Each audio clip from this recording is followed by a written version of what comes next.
حضرت عبداللہ بن عمر رضی اللہ عنہ سے روایت ہے، فرماتے ہیں کہ نبی اکرم صلی اللہ علیہ وسلم نے فرمایا، جس انسان میں 4 باتیں پائی جائیں تو وہ پکا منافق ہے۔ اگر ایک کوئی خصلت پائی جائے تو وہ نفاق کی، منافق ہونے کی ایک خصلت اس میں ہوگی، حتیٰ کہ ان کو چھوڑ دے۔ فرمایا کہ وہ 4 خصلتیں یہ ہیں کہ جب اس کے پاس کوئی امانت رکھوائی جائے تو وہ اس میں خیانت کرے۔ دوسرا فرمایا کہ جب بات کرے تو جھوٹ بولے، اور تیسرا فرمایا کہ جب وعدہ کرے تو وہ وعدہ خلافی کرے، اور چوتھا فرمایا وَإِذَا خَاصَمَ فَجَرَ، کہ جب وہ کسی سے کسی بات پہ جھگڑا کرے تو گالم گلوچ شروع کر دے۔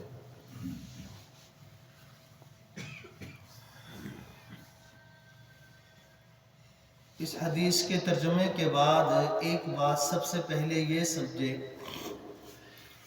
کہ اس حدیث میں نبی پاک صلی اللہ علیہ وسلم نے جن 4 باتوں کی وجہ سے پکا منافق کہا ہے اس بندے کو کہ جس کے اندر یہ پائی جائیں، اس سے مراد عملی نفاق ہے۔ نفاق کی اصل میں 2 قسمیں ہیں، ایک نفاق اعتقادی ہے اور دوسرا نفاق جو ہے وہ عملی ہے۔ اس حدیث میں عملی نفاق کو بیان کیا جا رہا ہے۔ اعتقادی نفاق جو ہے کہ کلمہ پڑھے انسان تو اوپر سے پڑھے، اندر سے اللہ کو وحدہ لا شریک بھی نہ سمجھے اور محمد صلی اللہ علیہ وسلم کو آخری پیغمبر بھی نہ سمجھے، یہ ہے اس کا عقیدہ خراب، یعنی کہ منافق۔ نبی اکرم صلی اللہ علیہ وسلم کے زمانے میں کیونکہ آپ کو اللہ تعالی وحی کے ذریعے سے بتا دیتے تھے کہ فلاں شخص جو ہے وہ منافق ہے، اس کا ایمان ٹھیک نہیں ہے، لیکن آپ کے جانے کے بعد وحی کا سلسلہ بند ہو گیا، کیونکہ میرے اور آپ کے پیغمبر حضرت محمد صلی اللہ علیہ وسلم اللہ پاک کے آخری پیغمبر ہیں، آپ کے بعد کوئی نبی قیامت تک نہیں آئے گا۔ اس وجہ سے نبی پاک صلی اللہ علیہ وسلم نے کچھ نشانیاں، کچھ علامات جو ہیں وہ بتا دی اور فرمایا کہ اگر یہ نشانیاں کسی میں پائی جائیں تو سمجھو کہ یہ بندہ منافق ہے، یہ بندہ منافق ہے، صحیح نہیں ہے۔ تو چنانچہ اس حدیث میں نبی پاک صلی اللہ علیہ وسلم نے 4 نشانیاں بتائی منافق کی۔ پہلی نشانی بتائی کہ اگر اس کے پاس امانت رکھوائی جائے تو اس میں وہ خیانت کرے۔ کسی کے پاس کوئی چیز رکھوا دی تو اس کے اندر کمی پیشی جو ہے وہ اس کی خیانت کو واضح کر دے گی کہ یہ بندہ ٹھیک نہیں ہے۔ آج کے زمانے میں یہ سلسلہ بہت کم ہے کہ کوئی کسی کے پاس کوئی چیز پیسے وغیرہ رکھواتا ہو، کیونکہ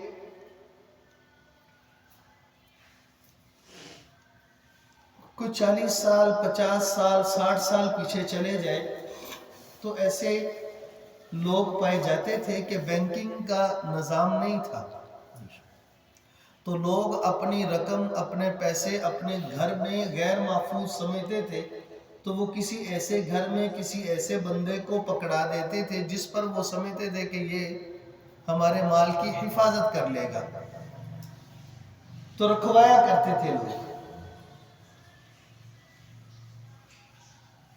پیسے کے علاوہ کوئی اور چیز۔ لیکن اگرچہ آج کے زمانے میں یہ سلسلہ بہت کم ہے، لیکن اس کے باوجود لین دین کا معاملہ تو آج کے معاشرے میں بھی چلتا رہتا ہے۔ اب اس سے بڑی خیانت کیا ہوگی کہ کوئی کسی کے ساتھ کوئی سودا طے کر لے، اس نے وہ جو طے کیا ہے تو طے کرنے کے بعد وہ بندہ لالچ میں آ کے کسی اور کو اس سے مہنگا دے دے، تو یہ بھی تو خیانت ہے، یہ بھی تو غلط ہے۔ آج کے زمانے میں یہ تو ہے کہ کسی سے کوئی بات طے کر لی ہے کسی معاملے میں، بعد میں اس سے وہ پھر گیا، سودے سے پھر گیا، یا اس نے کوئی چیز مال وغیرہ بھیجا کسی کے پاس، وہ اچھا تھا، اس میں گڑبڑ کر دی، جب اس کو مال واپس کیا تو وہ نہ کیا جو تھا، یہ بھی خیانت ہے۔ تو یہ ایک بات ہو گئی۔ دوسری بات آپ نے فرمائی کہ جب بات کرے تو جھوٹ بولے۔ ہمارے آج کے معاشرے میں جھوٹ جو ہے یہ عام ہے۔ شاید لوگ یہ سمجھتے ہیں کہ اگر جھوٹ کا سہارا نہیں ہوگا تو شاید ہمیں کوئی منافع یا ہمارے مال میں اضافہ وہ نہیں ہوگا۔ جھوٹ کا سہارا لوگ لے کے تو پھر اپنا کاروبار کر رہے ہیں، دکانداری کر رہے ہیں، اپنی فیکٹری کو چلا رہے ہیں، اپنے کھاتے کو چلا رہے ہیں، جھوٹ کا سہارا لے کے۔ آج ہم جمعے میں یہ بات کر رہے تھے کہ اللہ پاک نے نا انسانوں کو کہا کہ 3 کام تمہارے ذمے ہیں، ان 3 کاموں کو کر لو گے تو پھر ہم 3 قسم کا انعام دیں گے۔ قرآن پاک کا 22واں پارہ سورۃ احزاب کا آخری رکوع ہے۔ اللہ پاک نے فرمایا یا ایھا الذین آمنوا، پہلا کام انسانوں کے ذمے یہ ہے کہ وہ ایمان لے آئے۔ دوسرا فرمایا اتقوا اللہ، اللہ سے ڈرے، اور تیسرا فرمایا وقولوا قولا سدیدا، جب بھی بات کرے تو سچ کرے، جھوٹی بات نہ کرے، سیدھی بات کرے۔ تو یہ 3 کام اللہ پاک نے انسان کے ذمے لگائے، اس کے بعد 3 انعام رکھے اللہ پاک نے۔ نمبر 1 یغفر لکم یصلح لکم اعمالکم، اللہ پاک اعمال کو درست فرما دیں گے، اس کے لیے آسانیاں پیدا فرما دیں گے۔ وَيَغْفِرْ لَكُمْ ذُنُوبَكُمْ، دوسرا انعام یہ ملے گا کہ اللہ پاک اعمال کی درستگی کے بعد بخشش اور مغفرت کا معاملہ فرمائیں گے، گناہوں کو معاف فرما دیں گے۔ اور اس کے بعد اللہ تعالیٰ ایک کامیابی سے اس انسان کو جس کے اعمال درست ہو چکے ہوں گے اور جس کی اللہ پاک بخشش فرما دیں گے، اس کو جنت کی صورت میں کامیابی سے نوازیں گے۔ وَمَن يُطِعِ اللَّهَ وَرَسُولَهُ فَقَدْ فَازَ فَوْزًا عَظِيمًا۔ تو آج جمعے میں بھی ہم یہ بات کر رہے تھے، اور آج درس حدیث میں بھی یہ بات آ گئی کہ نبی پاک صلی اللہ علیہ وسلم نے فرمایا کہ منافق شخص کی دوسری علامت اور نشانی یہ ہے کہ جب وہ بات کرتا ہے تو جھوٹی کرتا ہے، جب بات کرے گا جھوٹی بات کرے گا۔ اور تیسرا فرمایا کہ جب وہ کسی سے وعدہ کر لے، معاہدہ کر لے، تو اس کو وہ پورا نہ کرے، اس میں دھوکہ دے، اس میں دھوکہ دے دے۔ یہ تیسری علامت، یہ نبی پاک صلی اللہ علیہ وسلم کی ایک روایت بخاری شریف میں ایک دوسرے مقام پہ ہے کہ آپ نے فرمایا کہ جو کسی کو دھوکہ دے، کل قیامت کے دن ایک جھنڈے کی صورت میں ایک جھنڈے کی صورت میں اس دھوکے کو بلند کر دیا جائے گا. لوگ پوچھیں گے کہ اللہ یہ کیا ہے؟ تو اللہ تعالیٰ فرمائیں گے یہ فلاں بن فلاں کا وہ دھوکہ ہے جو اس نے فلاں کو دیا. وہ حشر کے میدان میں بلند ہوگا تو اللہ تعالیٰ کہیں گے یہ فلاں بن فلاں نے دھوکہ دیا تھا. یہ وہ دھوکہ ہے جس کو اللہ پاک نے جھنڈے کی صورت میں بلند کیا ہوگا. تو فرمایا کسی سے معاہدہ کرے، کوئی وعدہ کرے تو اس کو پورا نہ کرنا یہ منافق کی تیسری علامت ہے. قرآن پاک کے 15ویں پارے میں اللہ پاک نے سورۃ اسراء میں چوتھے رکوع میں اللہ پاک فرماتے ہیں وَأَوْفُوا بِالْعَهْدِ إِنَّ الْعَهْدَ كَانَ مَسْئُولًا. جب کسی سے وعدہ کرو نا تو اس کو پورا کرو، کیونکہ کل قیامت کے دن اللہ تعالیٰ وعدے کے بارے میں پوچھ تاچھ کریں گے کہ تم نے یہ وعدہ کیا تھا تو اس کو پورا کیوں نہیں کیا. اچھا، ایک وعدہ وہ ہے کہ جو ایک انسان دوسرے انسان سے کرتا ہے، چاہے وہ کاروباری سلسلے میں ہے چاہے کاروباری سلسلے کے الگ. اور ایک وعدہ اور معاہدہ وہ ہے کہ جو ایک انسان نے اللہ سے کیا کلمہ پڑھنے کے بعد کہ اللہ ہم تیری عبادت کریں. یہ کلمہ جو انسان نے پڑھا ہے، یہ کلمہ پڑھنا جو ہے یہ اس بات کا اللہ سے وعدہ ہے کہ اللہ تیرے جتنے بھی احکام ہوں گے میں ان کو پورا کروں گا. اللہ سے وعدہ ہے. اور اسی طرح جو ہم نے پہلی نشانی بتائی نا امانت میں خیانت کرنے والی، اس میں ایک بات مفسرین نے قرآن پاک کے 18ویں پارے سورۃ المؤمنون کے پہلے رکوع میں اللہ پاک نے کامیاب انسان کی کچھ نشانیاں بتائی ہیں. قد افلح المؤمنون الذين هم في صلاتهم خاشعون والذين هم عن اللغو معرضون والذين هم للزكاة فاعلون والذين هم لفروجهم حافظون إلا على أزواجهم أو ما ملكت أيمانهم فإنهم غير ملومين فمن ابتغى وراء ذلك فأولئك هم العادون والذین هم لأماناتهم وعہدهم راعون. اللہ پاک نے یہ کامیاب بندے کی جتنی علامات ہیں ان میں سے ایک یہ بھی بتائی ہے کہ جب وہ امانت میں خیانت نہیں کرتا، ایک بات، دوسرا وعدے کو نہیں توڑتا، اس کی رعایت رکھتا ہے. یہ اللہ پاک نے وہاں پہ صاف فرمایا ہے.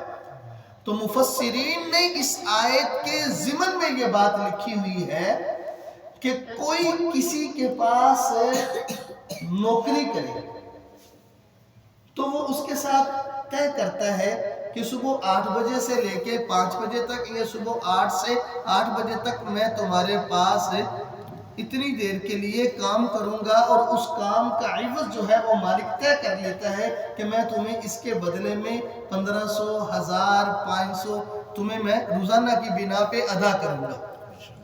یہ طے ہو جاتا ہے. جب یہ طے ہو گیا تو اب اس بندے کے لیے جو کسی کے پاس بطور مزدور کے کام پر لگا ہے، اس کے پاس جو وقت اس نے طے کیا ہے وہ سارے کا سارا وقت جو ہے وہ امانت ہے اس مالک کا. اگر وہ اس میں کمی کرتا ہے تو وہ اللہ کے ہاں گناہگار ہوگا، چاہے مالک اس کو دیکھ رہا ہے چاہے نہیں دیکھ رہا. اسی طرح وعدے کے بارے میں ایک بندے کا وعدہ بندے سے ہے اور ایک بندے کا وعدہ اللہ سے ہے. تو انسان اگر بندے سے بندے کا وعدہ ہے اور اس کو پورا کرتا ہے، اور ایک اللہ سے وعدہ ہے، اگر اس میں کوئی گڑبڑ ہوتی ہے تو وہ تو اللہ ہی جانے. کوئی بندہ نماز چھوڑ دے، روزہ چھوڑ دے، حج چھوڑ دے تو اس کا معاملہ اللہ کے ساتھ ہے. اللہ تعالیٰ معاف کرنا چاہے گا تو کر دے گا، کیونکہ اللہ کی عبادت ہے نا. اور اگر بندے کے ساتھ کوئی معاملہ ہے تو پھر جب تک وہ بندہ معاف نہیں کرے گا اپنے ساتھ کیے ہوئے دھوکے کو، اتنی دیر تک اللہ بھی معاف نہیں فرمائے گا. اور چوتھی علامت ہے کہ جب وہ جھگڑا کرے تو گالم گلوچ کرے. اب گالم گلوچ پہلی بات تو یہ ہے کہ کسی انسان مسلمان کے لیے یہ درست ہی نہیں ہے کہ وہ کسی سے جھگڑا کرے. معافی کا ذہن ہونا چاہیے. اگر زیادتی ہو بھی چاہے پھر بھی صلہ رحمی کرے، پھر بھی صلہ رحمی کرے. صلہ رحمی پتہ ہے کسے کہتے ہیں؟ نبی پاک صلی اللہ علیہ وسلم سے نا صحابہ کرام نے پوچھا صلہ رحمی کسے کہتے ہیں؟ تو آپ نے فرمایا صلہ رحمی یہ نہیں ہے کہ کوئی کسی کے ساتھ خیر کا معاملہ کرے تو وہ اس کے بدلے میں اس کے ساتھ خیر کرے تو یہ صلہ رحمی. فرمایا یہ نہیں ہے، بلکہ کوئی کسی کے ساتھ خیر کا معاملہ نہ کرے، الٹا اس کے معاملے کو ضائع کرے، اس کے ساتھ زیادتی کرے، وہ پھر بھی اس کے ساتھ اچھے تعلقات برقرار رکھے، اس کے ساتھ خیر کا پہلو بنائے رکھے. فرمایا یہ صلہ رحمی. یہ مشکل ہے کام. کوئی کسی کے ساتھ اچھا کرے تو اچھے کے ساتھ اچھا تو کر لیتا ہے، تو کوئی کسی کے ساتھ اچھا نہ کرے، چاہے وہ رشتہ دار ہے، دوست ہے، محلے دار ہے، پڑوسی ہے، تو وہ اچھا نہ کرے تو وہ بھی اچھا نہیں کرتا. تو یہ صلہ رحمی نہیں، پھر دونوں ہی ایک طرح کا. صلہ رحمی تو ہوگی اس صورت میں کہ ایک اچھا نہیں کر رہا، دوسرا اس کے ساتھ اچھا کر رہا ہے، پھر صلہ رحمی. اچھے کے ساتھ اچھا کرنا یہ تو ادلا بدلی ہو گیا. لیکن یہ ایک الگ چیز ہے کہ محدثین نے مختلف احادیث کو سامنے رکھ کے بتایا کہ جو شخص صلہ رحمی کرنے والا ہے نا اس کو کون کون سے فائدے ہوتے ہیں. وہ الگ ہے. فرمایا بڑے فائدے ہیں اس کے لیے. فرمایا اس کے رزق میں برکت ہوگی، اس کی عمر میں برکت ہوگی، اللہ تعالیٰ اس سے راضی ہو جائیں گے.